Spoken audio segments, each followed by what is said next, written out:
And so we think a lot these days about circles of trust as something of a model of the kind of community that needs to be out there for citizens to recover their capacity to approach our common life in this country with decency, with openness, with generosity,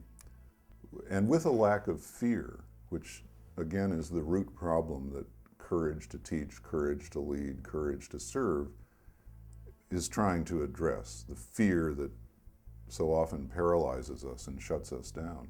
And of course, in our society these days, nationally and globally, the fear in a very sharp and paralyzing way is a fear of the other, whoever that may be, the person of another color, the person of another religion, the person of another ethnicity. If we are going to recover the citizenly habits that make a democracy work, we need to have this country dotted through our churches and synagogues and mosques, through our schools, even in our workplaces, all kinds of institutional settings. We need to have this country dotted with circles of people who are learning to talk to one another in a creative way about common problems on which they have quite different opinions.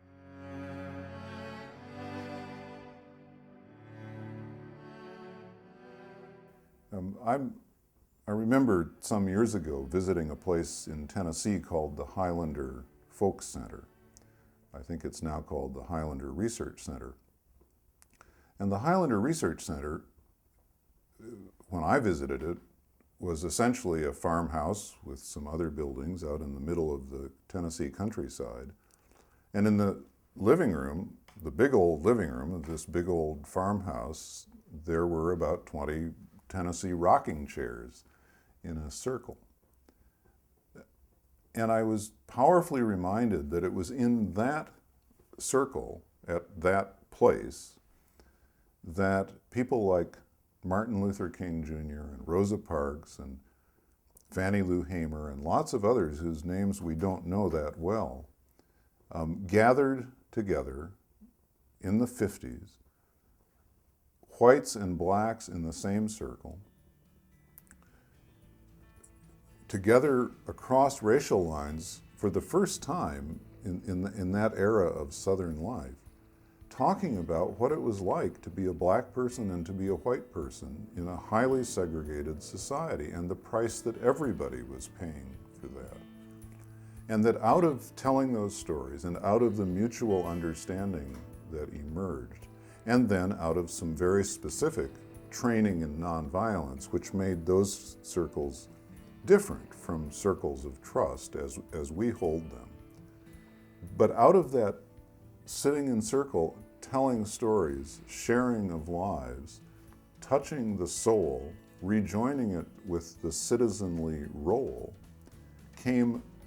a civil rights movement, which was one of the great acts of citizenship of the 20th century.